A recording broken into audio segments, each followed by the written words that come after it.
In the early 90s, Dallas working girls became the target of a twisted killer. They're living out there, they're working out there, and now they're dying out there. The brutal murderer was putting on a show. He wanted his work to be seen. He was like an artist, laying out the bodies for the public to view. Collecting grotesque souvenirs. The first thing we did then is opened this eye socket. Then they saw that her eyes was missing. His desire would become insatiable. They knew that he would strike again. That is the worst nightmare for a detective. But what was driving his heinous violence? There's very few times you can look at someone and truly feel an evil person. And was he born to kill?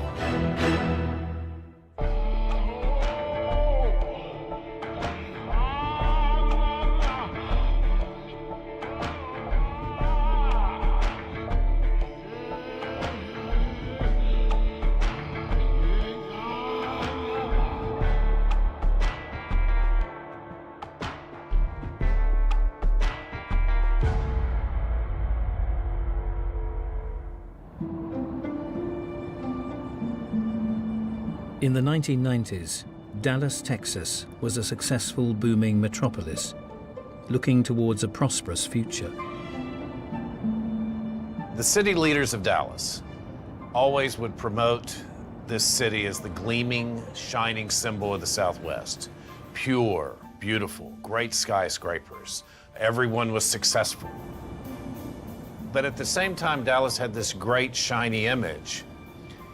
Lurking in the background was crime.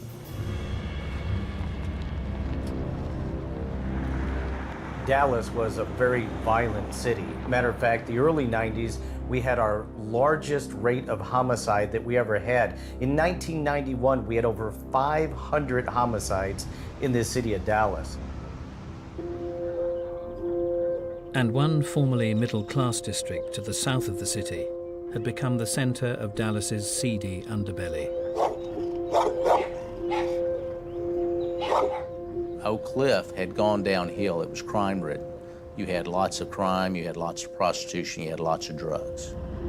It was not a place that you really wanted to be unless you were down there for a purpose. Oak Cliff was just there's a run-down town. It was full of a lot of degenerates. It was a part of Dallas that Dallas was probably ashamed of at that time. For beat cops Regina Smith and John Matthews, one aspect of the streets would require their undivided attention. In the middle of the day, you would see prostitutes walking in and out of the street, in and out of stores.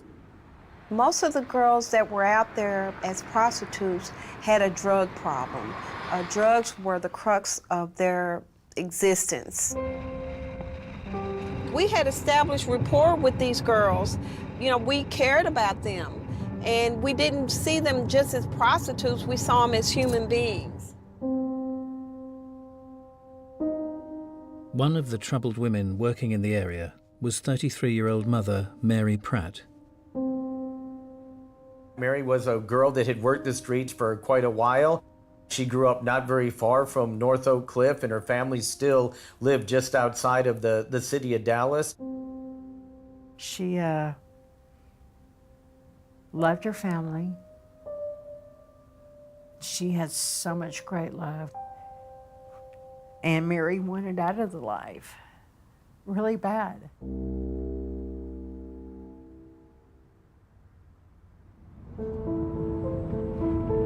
The 12th of December 1990 appeared to be a standard night in Oak Cliff's red light district. Mary had been amongst the scores of girls plying their trade on the notorious Jefferson Boulevard. But the following morning, a gruesome discovery in a nearby residential area would mark the tragic end to a young woman's life. The body was found right here in this area, and she was partially nude. She had been shot, and she laid splayed out with her arms over her head. When we got there, it was probably 3 or 4 o'clock in the morning, best I can remember, and the body was just left in the street. As you can see, this isn't in a remote area where no one could see it. There's homes all around here, people coming and going all the time. It was put here for someone to discover. The victim would be identified as prostitute Mary Pratt. Despite the displaying of her body, her murder was not initially viewed as out of the ordinary. It was not unusual for street prostitutes to be beaten up, to be shot. It just seemed to be a standard case. However, the victim's autopsy would reveal that this was anything but a run-of-the-mill murder. The medical examiner opened the eyelids to write down the color of the eyes in his autopsy report. And in this particular case, the medical examiner was shocked to find that the eyeballs were gone. The eyes had been cut out so precisely that when the eyelids were shut, there were no scars, there was no bleeding, no sign of any bleeding. It was surgically precise. The FBI would confirm to police that the killer's macabre MO was unprecedented. The eyeball situation, we didn't hear of murders that were sick like that. It was like a trophy or a souvenir. When someone's going through the trouble to meticulously cut out an eyeball, it tells us killing alone is not psychosexually sufficient. They have to go above and beyond that and do what gratifies them, even placing themselves at risk for apprehension. 50 years earlier, the streets of South Dallas had been far removed from such brutal crimes. Oak Cliff had been a safe haven for a young couple raising their newly adopted son. Charles was born in 1933 and adopted 3 weeks later by Fred and Dell Albright, a couple that lived in the heart of Oak Cliff. Fred was a grocer in Dallas. Dell was a stay-at-home mom, and she was very much a stay-at-home mom. She ran the house. His father, Fred, was kind of in the background, and she doted on him, but she was also extremely strict on him. She was very concerned about him getting in trouble, getting sick, not eating the right foods. She kept goats in the backyard so he would have goat milk instead of cow milk. Although Charles's mother had a caring side, he would later recall a strict set of rules. She would force him to practice the piano. She would have him follow her strict rules of manners. If he didn't drink his milk, if he didn't finish his meals, he was severely punished. There was occasions where if he wouldn't sleep and take his nap, she would tie him down in bed. If he did something wrong, she would punish him by leaving him in a dark room. Her domination would have affected him. There might have been anger brewing, especially as she controlled him. But she also was very supportive, so there would have been love, so he would have had a lot of mixed feelings about women. Although the Albright household was run as a strict regime, the mother and son spent any downtime indulging a shared passion for taxidermy. They would go get dead animals in the neighborhood, like squirrels and birds, and they would work meticulously on restoring the animals, taking out their insides, sewing them back up. And then the final part of the taxidermy was to take these beautiful little fake eyes that you could order and place them into the animals' eyes. But his mother was a very frugal woman. She wouldn't pay for these rather expensive marbles for the eyes, so she would just force him to use buttons from her sewing collection.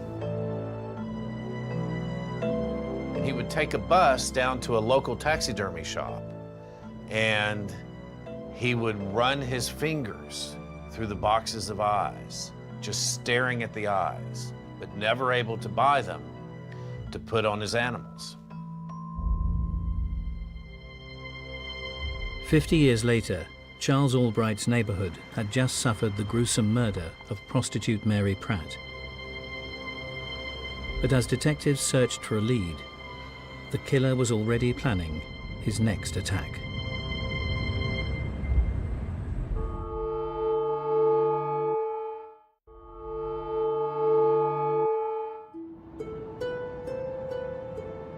In December 1990, a shocking discovery was made on the streets of Oak Cliff, Dallas. 33-year-old prostitute Mary Pratt had been brutally murdered and grotesquely mutilated by the surgical removal of her eyes.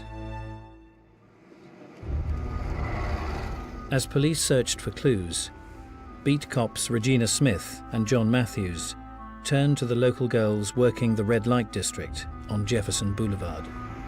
They know the streets better than anyone. They're living out there, they're working out there, and now they're dying out there. The word on the street from the girls was that they felt the murderer had to be somebody that Mary knew, someone that had probably been out there on the street for a significant amount of time.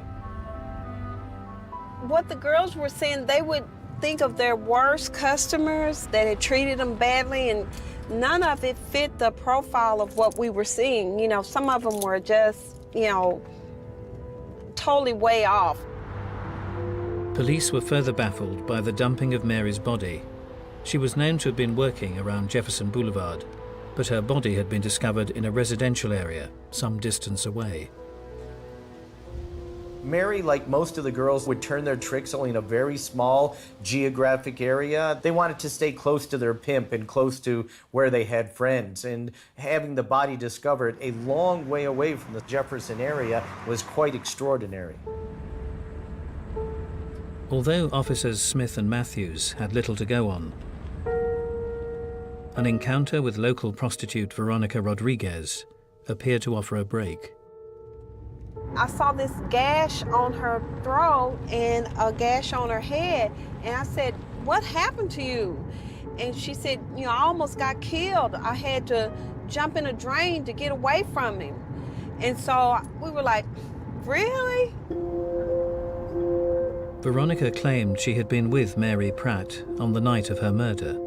She said that she and Mary double dated this John, and that he had attacked him, and that she got away, but Mary did not. The distraught prostitute would then describe a terrifying ordeal as she fled the scene. She ran barefoot and partially clothed across an open field, and she was a very small, thin girl, and she fit inside a drainage pipe. And she heard the attacker yelling her name, trying to find her. She found her way to the house of someone she knew, and that person saved her. Despite Veronica's dramatic version of events, her drug-induced state put doubt in the officers' minds. They just thought the story was the kind of story that Veronica told all the time. But she did definitely look like she had been beaten up.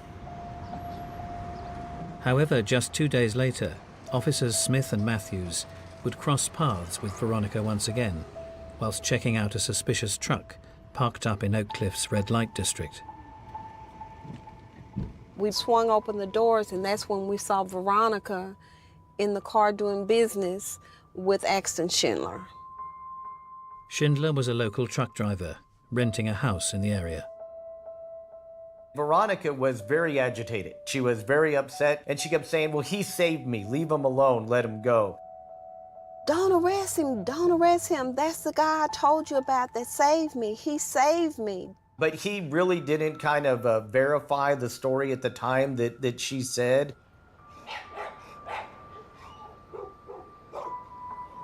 But they took his identification, and Axton Schindler listed his residence as in Oak Cliff. Although police didn't know it yet, Axton Schindler had actually given the address of his landlord, a local man who had grown up in the neighborhood, 57-year-old Charles Albright.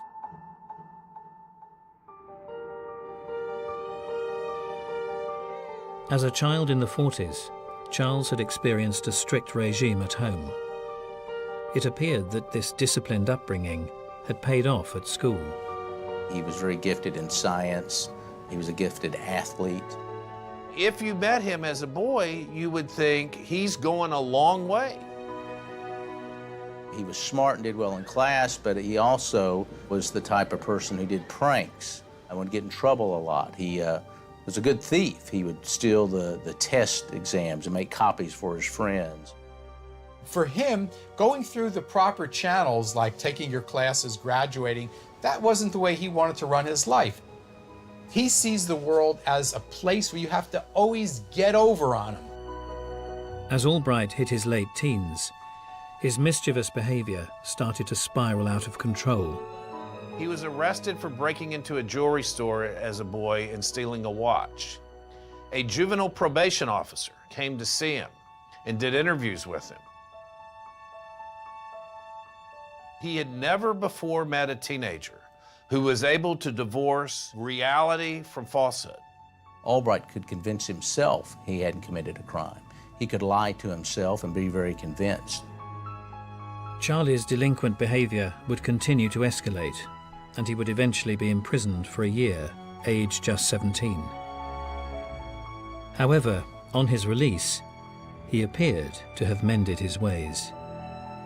So he goes to Arkansas State Teachers College. He becomes president of the French Club. He becomes editor of the yearbook. He's on the student council. He tries out for the football team, even though he's never played organized football before, and becomes the starting halfback. He was very charismatic, very laid back, seemed to get along with everyone, lots of superficial charm.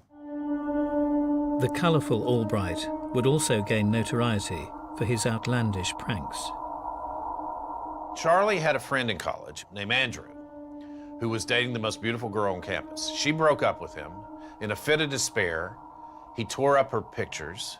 Charlie slipped into his room, grabbed the photos from the wastebasket, cut out the eyes, and began pasting them on the ceiling above Andrew's bed, in the bathroom where Andrew used. So wherever Andrew went, there were these photos of the ex-girlfriend's eyes staring at him. It was a hilarious prank. Good old Charlie doing a prank with eyeballs.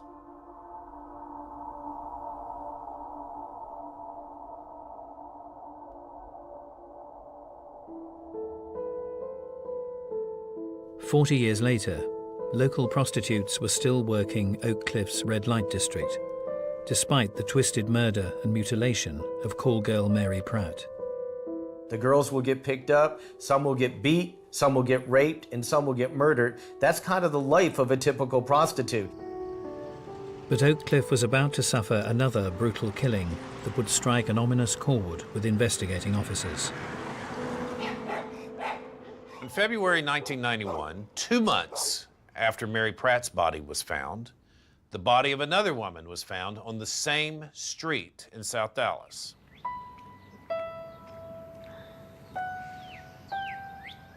Right here in this vicinity was where the body of Susan Peterson was found.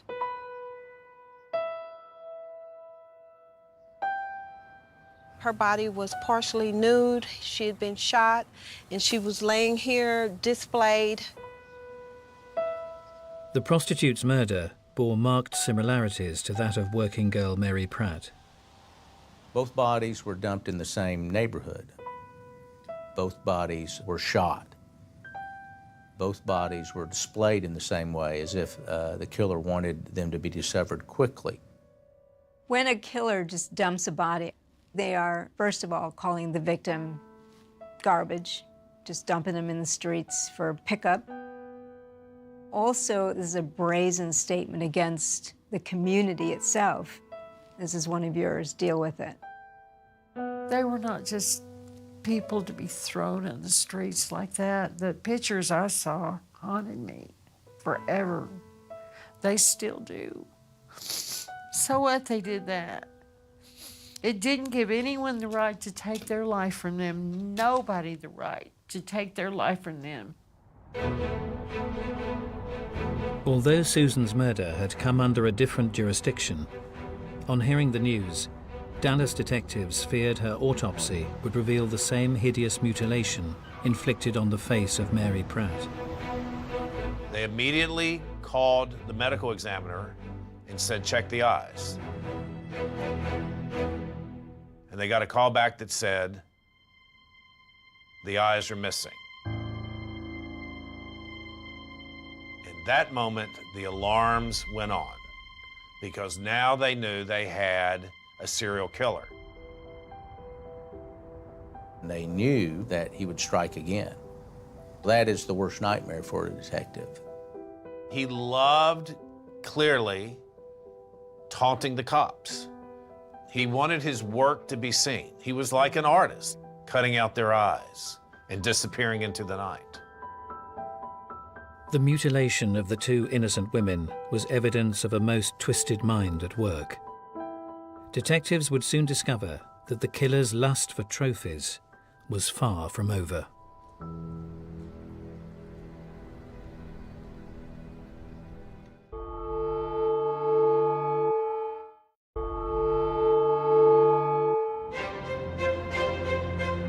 In February 1991, police had established a serial killer was murdering prostitutes on the streets of Oak Cliff, Dallas.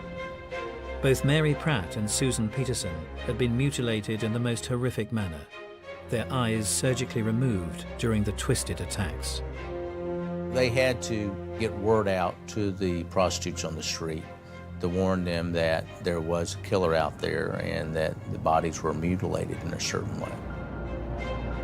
Everybody was scared. You know, if you say a serial killer that's cutting out prostitutes' eyes is on the loose, it caused a great concern. But despite police warnings, many girls were left with little choice. The prostitutes remained out. Many of them had drug addictions. They needed money. I felt sorry for them because they were stuck in a situation that they couldn't get out of. Amidst an atmosphere of fear, one Oak Cliff resident had had to work nights as a paperboy to make ends meet. It was the latest in a long line of jobs for the colourful Charles Albright. Albright, he couldn't seem to hold the job more than 3 months or he would lose interest in it. At one point, he bought a lathe and made baseball bats that he sold. He told people that he was a bullfighter at one time and gone to Mexico. He got a beautician's degree and called himself Mr. Charlie. He was an artist at one point. A guy that worked with him at the beauty shop asked him to paint a portrait of his wife. And Charlie spent hours working on the portrait. Finally, the guy said, "Charlie, when are you going to get done with the portrait?" And Charlie said, "I have just one thing left to do."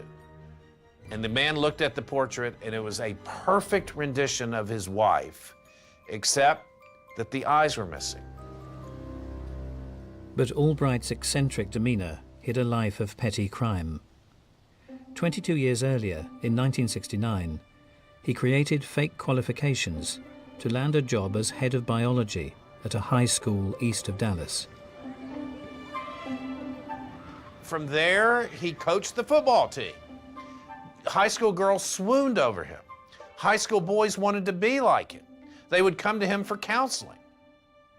He was gregarious, he was charismatic. It was very easy to take people in and make them believe whatever he wanted. That would have made him feel superior. Having eventually been sacked from his teaching post, Charles Albright continued to commit a series of minor offences throughout the 70s. But 1981 would mark a disturbing addition to his criminal record. He showed up at this church and then suddenly became quite active in this particular Catholic church. And he befriended a family who had a young daughter. He liked to talk to the girl, and he would take her to the playground. And at one point, the parents realized after talking to the girl that Charlie had sexually molested her. The family didn't want to put their daughter through a trial, and the prosecution reached a plea bargain with him, and he was placed on probation. Charlie was able to keep this completely quiet. It never made the newspapers. So in his world in Oak Cliff, he was still Good Time Charlie. At this church he went to in East Dallas, he was a depraved sexual maniac.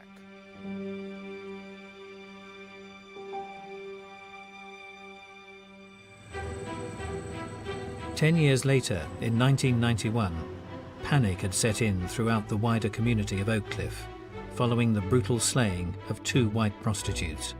By the time the second murder had occurred, it was the kind of thing that the newspapers were going to pick up on. We had people calling in, trying to turn in ex-husbands and friends, and it made a lot more leads for us to have to run down that we later found out that weren't good. Once it became a media sensation, one of our concerns was that the killer may change his MO. Which is exactly what happened on March 19th, 1991, 1 month after Susan Peterson was found. The body of a third prostitute had been discovered in a residential street. Although the victim's profession matched that of Mary Pratt and Susan Peterson, the killer's choice of target had seemingly evolved. There was a couple differences in this case. The first 2 had been white females, and Shirley Williams was a black female. The killer's change of MO had resulted in tragedy for the 45-year-old, who, despite police warnings, had remained out working the streets. When you look at serial sexual murders, in 70% of the cases, they experiment at a crime scene and do something very, very different that they didn't do before. So if you have a series of 5 murders and 4 of the women are white and 1 is African American, that does not surprise me. Despite any differences, the killer's brazen brutality was still evident. When the officers arrived, they found her completely nude and her face was mutilated. Her body was near a school, and she was left where all those children could see her. She had been shot several times, and it was a bloody scene. With the cause of death established, there was only one thing weighing on the detective's mind. Of course, the first thing we did then is opened the eye socket. They checked and they saw that her eyes was missing. We knew then that we had a third one.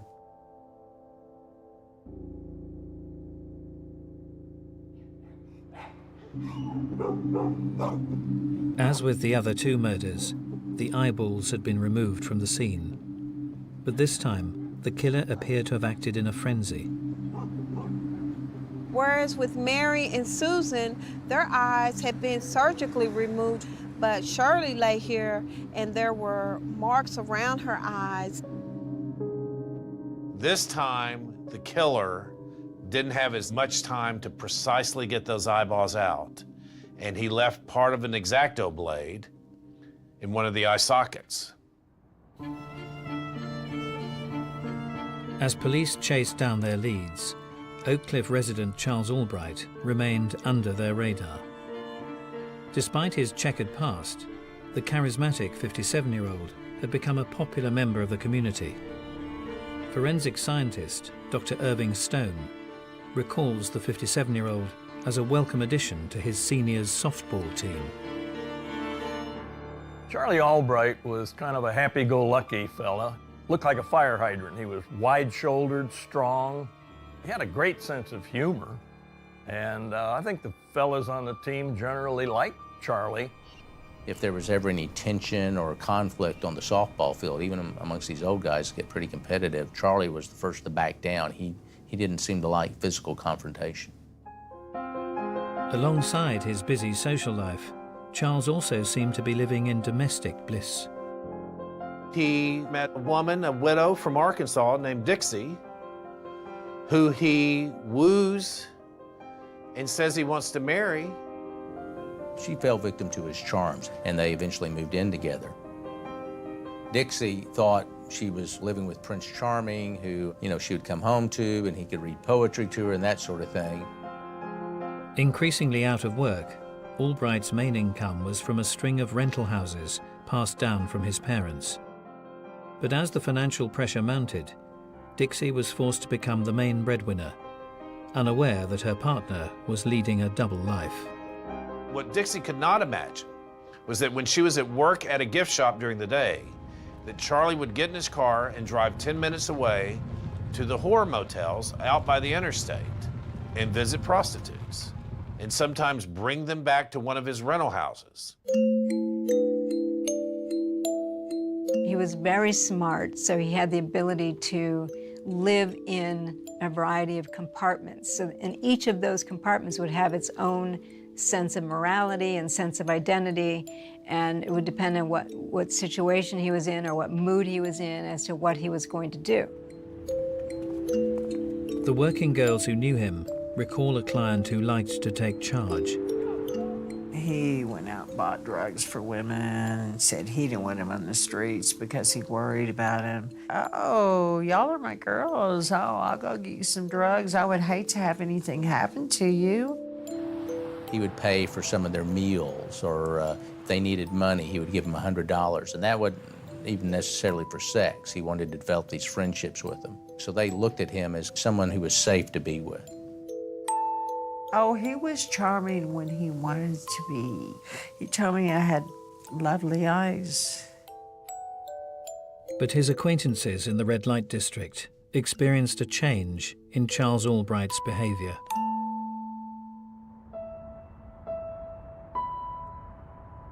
With some of the prostitutes, he began to develop a sadistic relationship.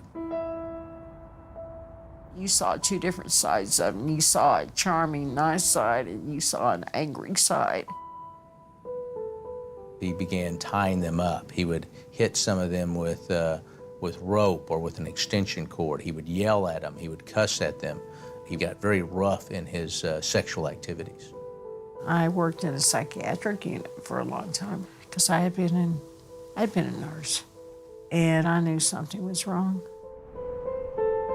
Although Albright's secret life remained hidden, one unexpected episode would leave his softball buddies in a state of shock.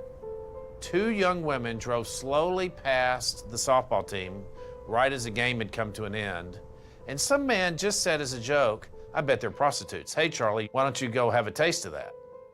And Charlie turned and looked at that man and said, "I hate prostitutes. If I had my choice, I'd kill them all."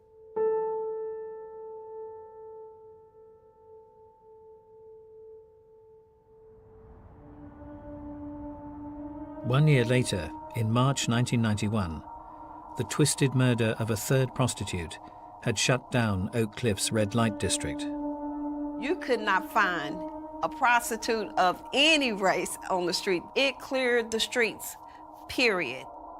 In an atmosphere of fear, beat cops Smith and Matthews would glean some crucial information from working girl Brenda White. Brenda told us a story about this older white male driving a station wagon who had picked her up. He was very strong, very muscular. He had salt and pepper hair. He wanted to take her down to some property he had down south. She, being a veteran prostitute, knew not to go. He became enraged, and she was so frightened that she had to mace him in order to get out of the car. On hearing Brenda's description of her assailant, the officers then reconsidered an earlier witness statement from another Oak Cliff prostitute. That brought to mind Veronica's story, because she said her attacker had salt and pepper hair as well. Veronica Rodriguez had insisted she had witnessed the brutal murder of Mary Pratt before fleeing to the rental house of middle-aged resident Axton Schindler. Axton was a small guy, a very kind of shy and passive individual, not someone that could overpower these girls. We knew Axton wasn't the killer. But when Officer Matthews checked out the address Axton had provided, he discovered it was a property near to where Shirley Williams' body had been discovered. Having eliminated Schindler from the inquiry, police turned their attention to his landlord. Further investigation revealed that he owned more than one property within the immediate area. I started to run a tax record and discovered there were actually 3 pieces of property, one near Shirley's dump site, 2 near Mary and Susan's dump site, all owned by the same person with the last name of Albright. As a cop, I was saying, this is that son of a bitch right here. That's who is doing this. But as police closed the net around Charles Albright, they were about to learn they were dealing with an elusive and calculating adversary.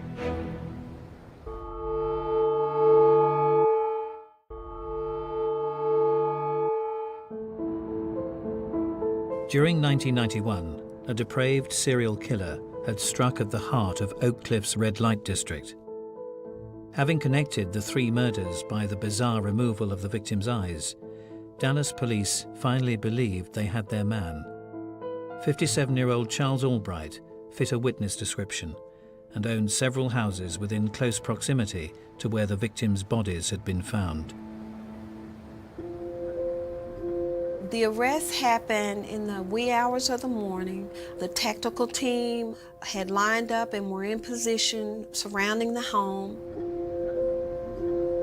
They burst in, they grab Charlie, who says he has no idea what they're here for. Having broken the case, officers Matthews and Smith were tasked with taking the suspect in for questioning. The atmosphere in the car was just as eerie as one can imagine. It was total silence in the car. The one thing that I remember is looking back and seeing the darkness in his eyes. It wasn't even like looking into a real person's eyes. It was absolutely amazing and at the same time, absolutely terrifying.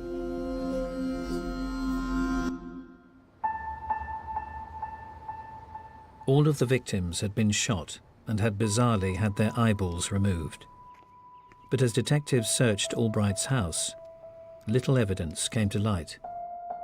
When we started searching the house, we found a fireplace that had a secret cover over the top of it. And once we took that cover off, there were like 7 or 8 guns in there. None of which were used in the murders of the prostitutes. They do find some X-Acto blades, but they can't connect them to any of the murders. They do not find the eyeballs. Forensic scientist Dr. Irving Stone was also part of the investigative team that night. Although his search drew a blank, one item found in the living room would leave him in a state of shock. On the floor, in the corner, there was a baseball cap. And I looked at that baseball cap and I said, "What's this guy's name?" And the fellow said, "Charles Albright." And I said, "He's the right fielder on my softball team." On his return to police headquarters, Dr. Stone came face to face with his former teammate. The elevator opened and Charlie Albright was ushered out, manacled and in shackles with 2 detectives. And he saw me, he beamed a big smile and he opened his arms and he said, "Irv, come give me a hug." I looked at Charlie and I just shook my head and I moved into the laboratory. But that's the kind of guy Charlie was. In custody, Albright would remain unperturbed whilst police searched his other properties, desperate to track down the missing body parts. And we had to search that doggone barn, and it was like a scene from Silence of the Lamb with lizards and snakes and newts. He had them lined up all in that barn, and we thought the eyeballs were gonna be in there. I know that we saw some pickled animals, and on one of them, it even resembled eyes, but it turned out to be, I think, a pig's eyes.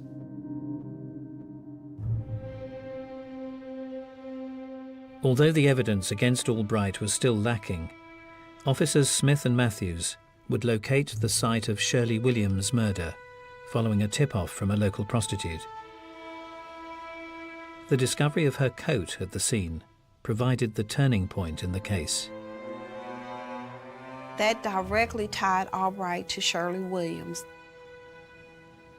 They found a hair on the raincoat that they couldn't identify at first.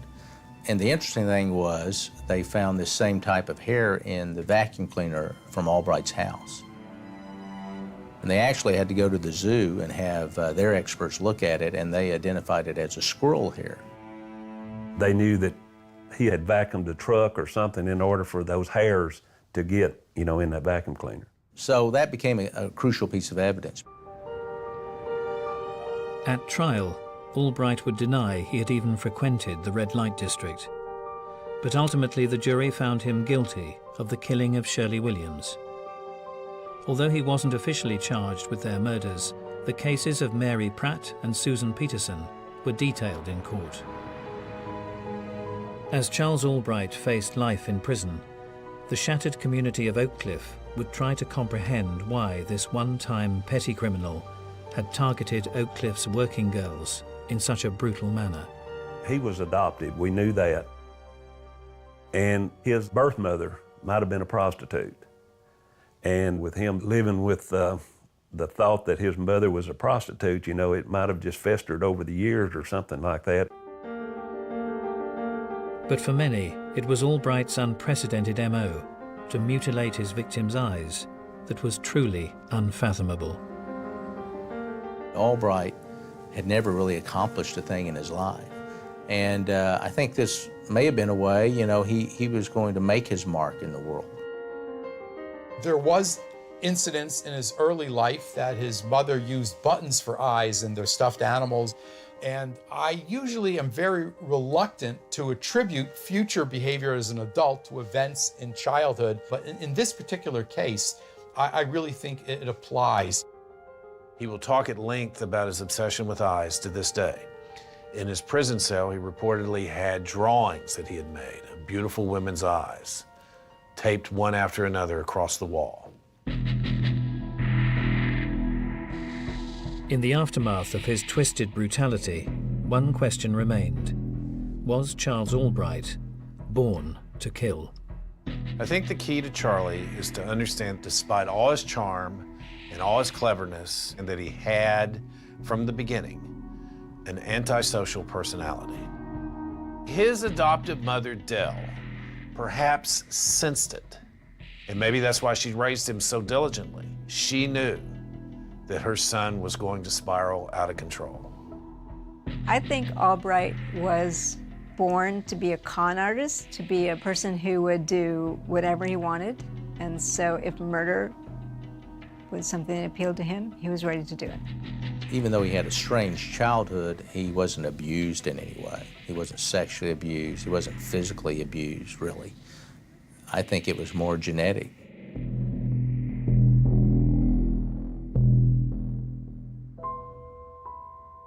For many, the memory of the brutal murders has faded away. But those who were there will always remember the innocent women who lost their lives. I miss my friends. Felt like I could have done something. How dare this person come and take their life and cut it short? There was something wrong about her from the beginning. There's just very few times in your life that you can look at someone and truly feel an evil person. And that's the scariest feeling you'll ever get.